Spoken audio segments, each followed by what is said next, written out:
제가 그동안에 목회하고 또 공부하고 연구하면서 느꼈던 것들을 여러분들 리더이시기 때문에 리더십에 대해서 조금 제가 말씀을 드려야 되겠다는 생각이 들었습니다.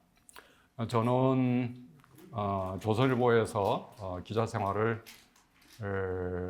12년 하고 특별한 일이 있었다는 건 아니지만은 하나님께서 섭리적으로 만나게 해주신 취재원을 통해서 제가 큰 은혜를 받고 감동을 받고 새로운 삶을 살고 싶어서 회사를 떠나게 됐고 신학 공부를 하러 저기 밴쿠버로 가서 거기서 10년 동안 공부하고 목회하고 돌아왔습니다. 공부를 시작할 때부터 저는 하나님께서 저에게 주신 소명은 일반 교회보다도 직장 생활을 하는 그리스도인들을 섬기는 목사가 되어서 목회를 하라라는 소명을 주셔서 그 이후로 저는 늘 한 발은 교회, 한 발은 일터에 이렇게 놓고 목회를 하고 또 그 목회를 위해서 공부를 계속해서 책도 여러 권 쓰고 그랬습니다. 저의 유일한 관심은 우리 그 직장에 다니는 그리스도인들을 믿음으로 살도록 제가 격려하고 도와드리는 겁니다. 네, 그래서 제가 이제 목사로서 교회 목회도 하면서 또 일터에서 병원에서 원목 생활도 5년 했고요. 그다음에 그 기업체 사목도 한 5년 했고요. 또 대기업 그 바로 옆에 있는 LG 쌍둥이 빌딩에서 그 신우회 지도 목사로도 한 6년 섬겼고요. 그래서 늘 직장인들, 저도 원래 직장인 출신이고 또 계속 그러나 이제 직장이라는 게 늘 바뀌잖아요. 경제가 늘 바뀌는 것처럼. 그래서 직장 생활도 자꾸 바뀌니까 직장인들의 니드가 무엇인지를 제가 계속 팔로우업을 했고요. 그러면서 이제 아주 평균적인 그리스도인들을 직장에서 많이 만났죠. 그들을 만나고 목회를 하면서 느낀 거는 교회가 이렇게 가면은 망하겠구나 싶은 생각이 들었습니다. 왜냐하면 제가 직장에서 만나고 목회한 성도님들, 그리스도인들은 다른 교회 나가지 않는 성도들 이 직장인들하고 별로 구분이 안 됐습니다. 구분이 돼야 마땅하거든요. 구분이 되지 않았습니다. 그래서 제 궁금증이 풀렸습니다. 제가 기자 생활하면서 늘 교회를 다닐 때 들었던 궁금증은 뭐냐면 이 많은 사람이 교회를 다니는데 세상은 왜 안 바뀔까? 이 많은 사람들이 이 교회에서 날마다 좋은 설교 말씀을 듣는데 왜 우리가 살아가는 직장은 갈수록 더 힘들까? 그 고민이 되게 많았어요. 하나님께서 그 고민을 해결하라고 저를 신학 공부를 시키고 목회를 하게 하고 또 직장인들을 만나게 계속 하셨던 것 같아요. 그래서 오늘 저는 여러분들에게 우리가 크리스천 리더십 포럼이잖아요. 네, 크리스천 리더십이라는 게 무엇인지에 대해서 제가 생각하고 깨달은 것을 몇 가지 말씀을 드리고 싶습니다. 여러분, 요즘은 이제 리더십의 시대이죠. 리더십이 우리 시대 굉장히 핫 이슈입니다. 리더가 바뀌면 세상이 바뀝니다. 우리 지금 대한민국 정치적 리더가 바뀌었지 않습니까? 그래서 국민들이 기대감이 있기 때문에 주가에도 반영이 되어 있고 뭔가 좀 활성화된 것 같은 느낌도 들잖아요. 전임 리더십과 굉장히 다른 리더십을 가지고 있기 때문에 이 나라가 바뀔 거라는 기대감을 가지고 있죠. 그만큼 리더십이라는 게 리더의 역량이라는 것이 매우 매우 중요합니다. 여러분들이 있는 직장과 가정과 교회에서 어디든지 리더이시잖아요. 그러니까 여러분들로 인해서 어떤 사람들, 여러분들 주변에 있는 사람들이 어떤 영향력을 받았는지를 점검해 보시기 바랍니다. 여러분들은 선한 영향을 미치고 있는지, 예수 그리스도께서 우리에게 보여주신 그 리더십을 우리는 발휘하고 있는지에 대해서 점검할 수 있는 시간이 되기를 바랍니다. 여러분, 우리가 크리스천 리더십이라고 이야기를 할 때 많은 사람들은 그냥 리더십에 방점을 줘요. 여러분, 크리스천 리더십은 그냥 일반 리더십과 다릅니다. 일반적인 리더십 또는 세상적인 리더십은 리더라는 한 개인에게 집중합니다. 그래서 그 사람이 가지고 있는 역량과 성품에 따라서 그를 따르는 사람들이 바뀌고 조직이 바뀌기 때문에 그렇습니다. 그래서 리더십이라고 한다면 그 한 개인의 리더의 자리에 있는 그 개인의 우리가 포커스를 맞추고 있죠. 그래서 늘 한 개인의 그 리더라는 한 인간 개인에 대한 관심을 우리가 리더십이라고 표현합니다. 그러나 크리스천 리더십은 아닙니다. 크리스천 리더십은 리더 자리에 있는 그 사람이 아니라 그 사람이 따르고 있고 믿고 있는 그리스도, 영어로 크라이스트잖아요.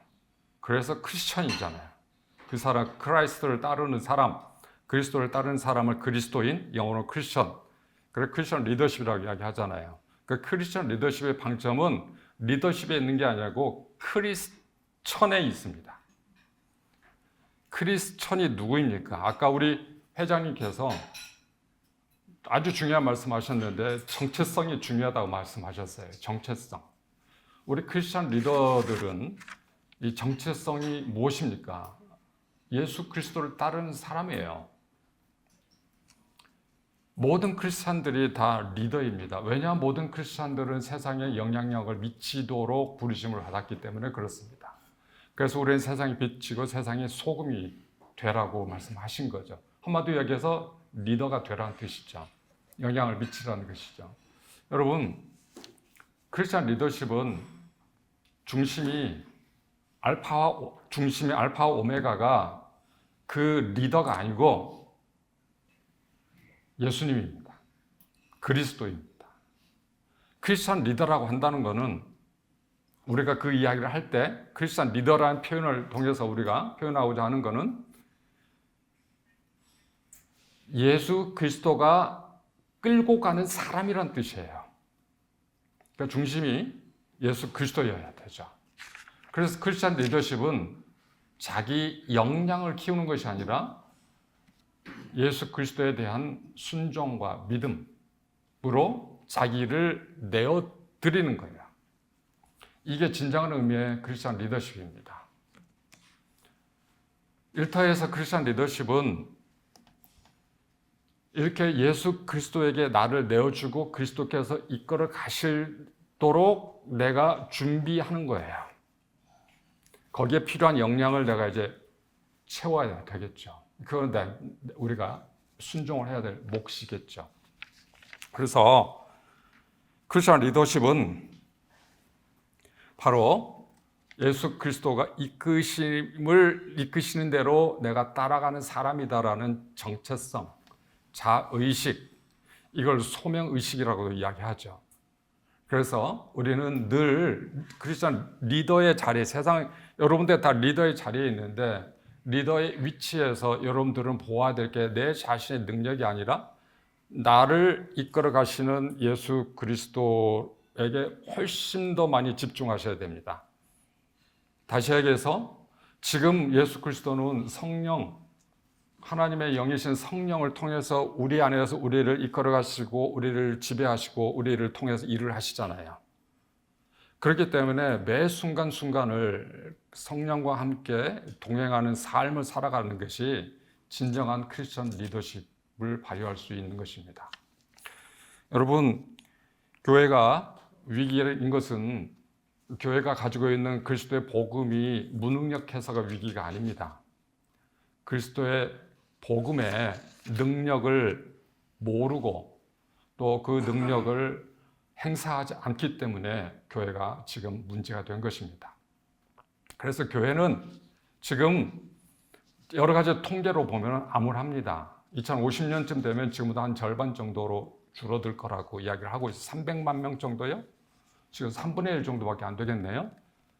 소수 종교가 될 거라는 그런 그 암울한 그 전망도 있지만은 저는 그게 별로 구애하지 않습니다. 왜냐하면은 숫자가 많은 게 중요하지 않아요. 신실한 크리스천 리더들이 많이 있어야 됩니다. 적어도 상관없습니다. 왜냐하면은 늦어도 대한민국이 지금 선교 140년 됐는데 140년 동안 선교 초기에 굉장히 그 그리스도인들의 인구가 적고 교회도 적었을 때 사회적 영향력은 어마어마했습니다. 그래서 사회를 개혁하는 굉장히 큰 힘이 되고 일제시대 때 일제강점기에 우리의 민족의 희망이 되었던 것은 교회가 가지고 있는 복음의 능력을 충분히 행사했기 때문에 그렇습니다. 여러분, 복음의 메시지는 어렵지도 않아요. 복잡하지 않습니다. 매우 단순합니다. 그리고 아주 심플하고 아주 클리어합니다. 예수 그리스도의 십자가의 메시지는, 십자가 복음의 메시지는 하나님의 사랑입니다.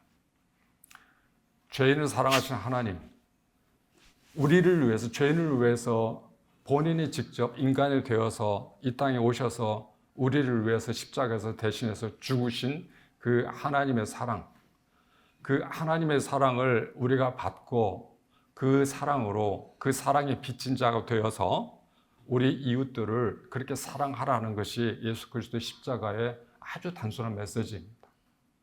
이것을 위해서 우리는 부르심을 받은 사람들입니다. 한마디로 이야기하면 하나님이 우리를 위해서 자기를 버리고 우리를 위해서 죽으신 것처럼 우리도 그렇게 살라라고 부르신 거잖아요. 우리가 그리스도인이 된다는 것. 그 부르심의 자리가 가정이 될 수도 있고요. 또 자기의 직장이 될 수도 있고요. 교회가 될 수도 있고 우리의 사회가 될 수도 있습니다. 여러분들이 있는 모든 자리가 예수 그리스도의 십자가의 복음을 실천하는 자리로 부르신 그 소명의 자리라는 사실을 여러분들이 기억하셔야 돼요. 그럼 우리가 구체적으로 우리가 어떻게 복음의 메시지를 우리의 삶에서 구체적으로 실현할 수 있는가? 십자가의 복음은 사랑입니다. 그러면은 그 사랑을 우리가 어떻게 실천할 수 있는가? 예수님이 우리에게 보여주신 그 사랑의 실천의 모범을 보면 답이 나오는 거죠.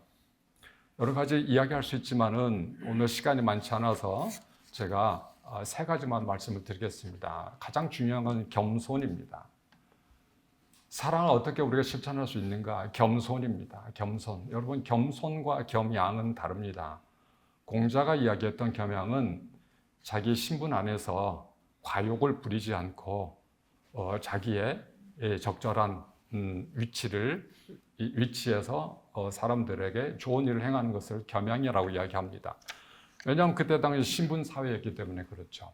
그래서 신분을 차별하지 않고 자기의 신분 안에서 양반이면 양반, 또 평민이면 평민, 그 신분 안에서 자기의 그 욕심을 부리지 않고 절제하는 것, 이걸 겸양이라고 이야기하죠. 겸손은 다른 거예요. 겸손은 신분을 뚫고 내려가는 겁니다. 하나님의 신분을 가지고 있는 예수 그리스도, 하나님의 아들이신 예수 그리스도가 하나님의 자리를 버리고 인간의 자리로 내려오셨잖아요. 이거는 신분도 아니고요. 완전히 초월의 세계에서 현실의 세계로 우리와 같은 세상으로 내려오신 것. 이걸 겸손이라고 이야기하는 거예요. 빌보서 2장에 나와 있는 것처럼 기독교에서 이야기하는 복음의 겸손은 신분의 차이를 뚫고 위로 올라가는 게 아니라 위로 내려가는 거예요. 이게 겸손이에요. 제가 직장에서 성도들 목회를 하면서 너무나 답답하고 힘들었던 거는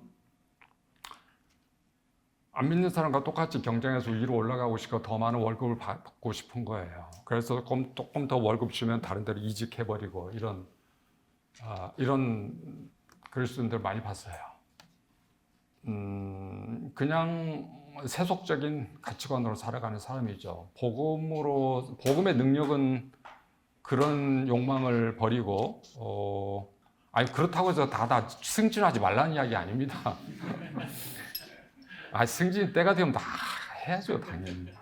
그래서 자기 능력을 발휘해야 되니까. 그러나 승진을 나를 위해서 욕망하는 것은 겸손의 그 사랑과 정반대되는 거라는 말씀 드린 거예요. 겸손이라고 하는 것은 이렇게 우리가 내려가는 겁니다. 그래서 특별히 가난하고 병들고 외롭고 고통당하는 사람들, 직장 안에서도 능력이 좀 부족하고 늘 문제를 사고리치는 사람들, 이런 사람들을 문제아로 찍어가지고 내보내려고 하기보다는 이 사람도 어떻게 좀 살려볼까, 어떻게 도와줄까 하는 그 마음으로 가까이 가는 거죠. 나에게는 내가 사장의 위치가 있지만은, 그러나 우리 직원들을 위해서 직원과 함께 눈을 맞춰주는 거, 이게 겸손이에요. 이런 겸손의 사랑입니다. 두 번째 그 사랑의 실천 원리는 섬김입니다. 섬기는 거죠. 섬김, 나를 내어주는 거죠. 예수님이 하나님이잖아요. 하나님의 능력을 다 가지고 계셔 이 세상을 창조하신 분이시잖아요. 근데 그분이 자기의 능력을 가지고 자기를 위해서 쓴 적이 한 번도 없어요. 오로지 자기의 그 능력이 필요한 사람들에게 다 쏟아 부으셨어요. 그래서 아픈 자를 고치시고, 또 외로운 사람 만져주시고, 또 죽은 자를 살리시고, 또 배고픈 사람 먹여주시고, 이런 일들을 자기 능력을 가지고 다 하셨잖아요. 이걸 섬김이라고 이야기하는 겁니다. 그래서 영어로는 이 섬김의 리더십을 empowering leadership이라고 이야기합니다. 그러니까 내가 가지고 있는 이 능력, 지식, 이것을 내 밑에 있는, 나보다 아래에 있는 우리 그 후배들에게 전수해줘서 그 사람들이 잘 배워서 성장할 수 있도록 도와주는 거죠. 이걸 empowering 합니다. 파워를 나눠준다는 거예요. 그래서 empowering leadership, 이런 것들을 우리가 섬김이라고 이야기할 수 있는 것이죠. 그래서 나는 누구예요? 나는 신학적 용어로 한 번만 써볼게요. 이것을 성례전적 인간이라고 이야기합니다. 예수님이 우리의 성례전이 되셨잖아요. 우리를 위한 빵과 우리의 그 피가, 우리의 살과 우리의 피가 되셨잖아요. 우리가 그분의 살과 피를 먹잖아요. 이걸 성례전이라고 하거든요. 그래서 그분을 먹기 때문에 우리가 살잖아요. 영원한 생명을 얻잖아요. 그런 것처럼 우리도 내가 가지고 있는 나의 살과 나의 피를 다른 사람들을 위해서 내어주는 것을, 그런 존재로 우리를 부르셨다는 것이죠. 복음을 우리가 믿는다는 것은 이제는 내가 나를 위해서 살았던 삶을 버리고 나를 필요로 한 사람들을 위해서 나를 내어주는 삶을 살아가는 것, 이것을 우리를 보통 섬김의 사랑이라고 이야기를 합니다. 리더의 자리에 있는 사람들은 이런 모습들을 보여주셔야 됩니다. 왜냐하면 세상은 이런 리더십이 없어요. 그 사람은 전부 다 결국은 내가 성공하기 위한 자리로 활용하는 것이잖아요. 우리는 거꾸로예요. 이게 크리스천 리더십을 표현하는 매우 중요한 방식 중에 하나이고요. 또 세 번째 마지막으로는 이 정의입니다. 정의. 예수 그리스도의 십자가는요, 죄에 대한 하나님의 심판입니다. 우리가 죄 지은 것들을 하나님이 심판하신다니까요. 그런데 우리가 그 심판을 받아낼 능력이 안 되고 우리 다 죽기 때문에 하나님께서 우리 대신 그분의 아들 예수 그리스도를 대신 죽이신 거 아니에요. 그건 죄에 대한 심판이에요. 그래서 하나님의 사랑은 철저하게 정의로운 사랑입니다. 그래서 악을 미워하고 선을 사랑하는 것이 바로 십자가에 드러난 복음의 사랑의 굉장히 중요한 원칙입니다. 그렇기 때문에 우리 크리스천 리더들은 각자의 이 자리에서 불의와 타협해서는 안 됩니다. 어떤 불의라도 거부해야 됩니다. 그것이 설령 내가 망하는 길이라 할지라도 망하는 길을 택할지언정 내가 타협하지 않겠다라는 이 일사불태 이 심정으로 일을 하셔야 됩니다. 우리가 정의롭지 않으면 우리가 사랑을 제대로 실천을 하지 못합니다. 그래서 저는 늘 복음에 나타난 하나님의 사랑은 정의로운 사랑이다라고 이야기를 합니다.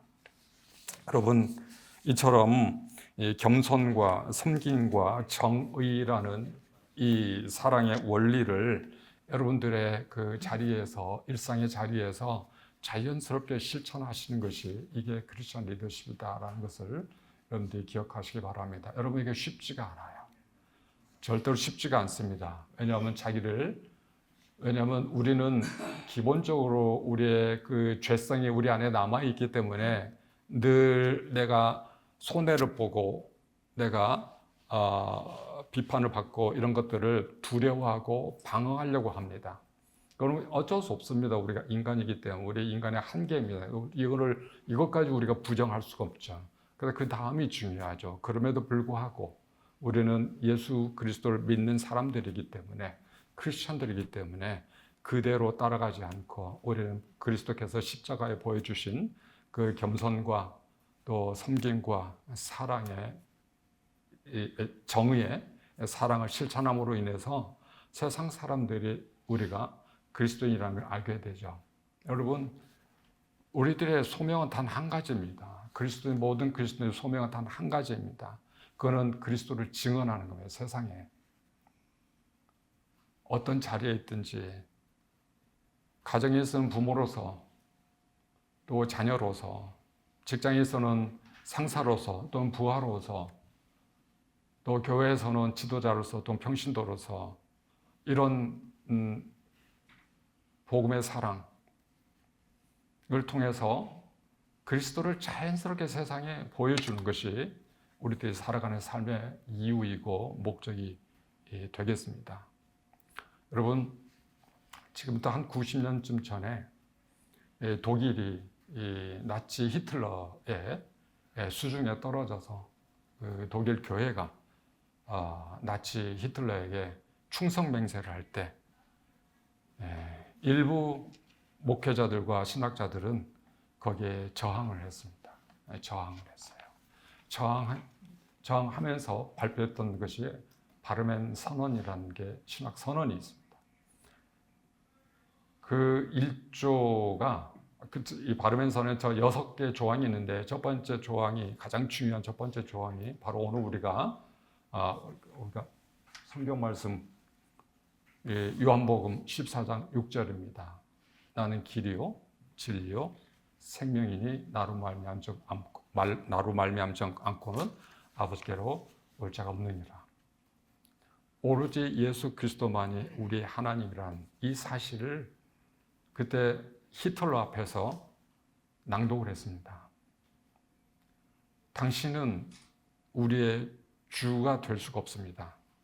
우리의 구원자가 아닙니다. 우리의 구원자는 유일한 예수 그리스도 한 분입니다. 당신은 인정할 수 없습니다. 당신한테 충성할 수 없습니다. 그 선언했던 많은 사람들이 많이 죽었습니다. 전선에 끌려가서 죽기도 하고 감옥에 투옥되기도 했습니다. 그 바르멘 선언을 첫 번째 조항이 이렇게 기록이 되어 있습니다. 성경에서 증언하는 예수 그리스도는 우리가 들어야 할 단 하나의 하나님 말씀입니다. 우리는 이 예수 그리스도를 살 때나 죽을 때나 신뢰하고 순종해야 한다. 이 한 분 하나님의 말씀 외에 다른 사건이나 능력이나 형상이나 진리를 설교의 자료로 사용하여 하나님의 계시가 있는 것처럼 전하는 그릇된 교서를 우리는 배격한다. 지금 우리 시대 이 나라에는 히틀러 같은 사람은 없죠. 그러나 더 무시무시한 존재가 있습니다. 그 바로 돈입니다.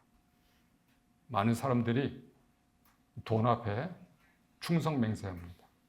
돈을 벌기 위해서 온갖 수단 방법 가리지 않습니다. 돈이 우리의 우상이 되고 우리의 하나님이 되었죠.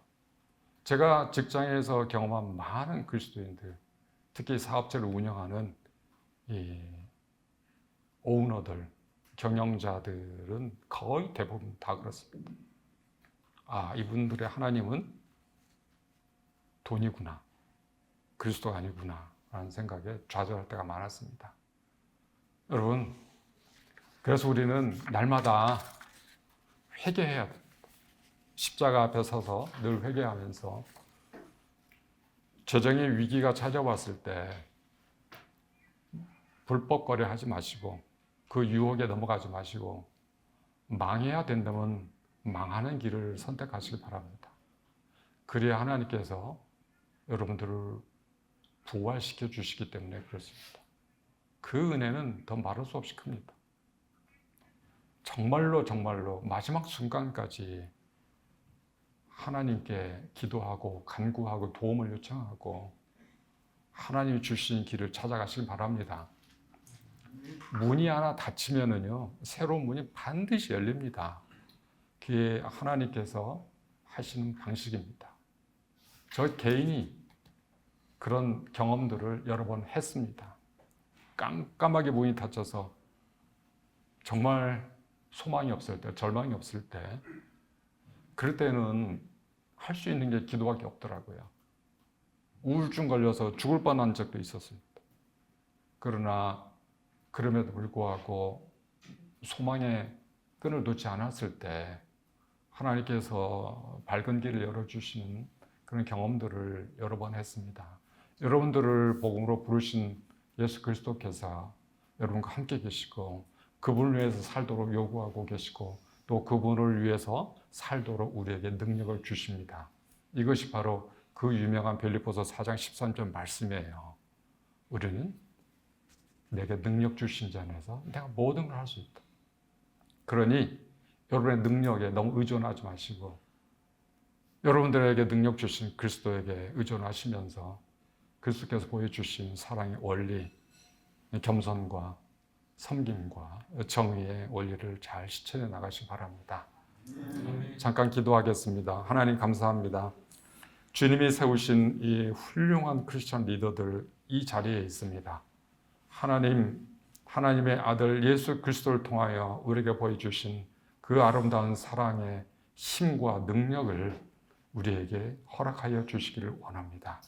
우리도 예수님을 따라서 열심히 겸손하게 도와주시고 담대하게 복음을 전하게 도와주시고 우리가 더 분명하게 하나님의 사랑을 전하게 도와주셔서 우리를 통하여 예수 그리스도의 사랑이 온 땅에 더 밝게 빛나게 하여 주시옵소서.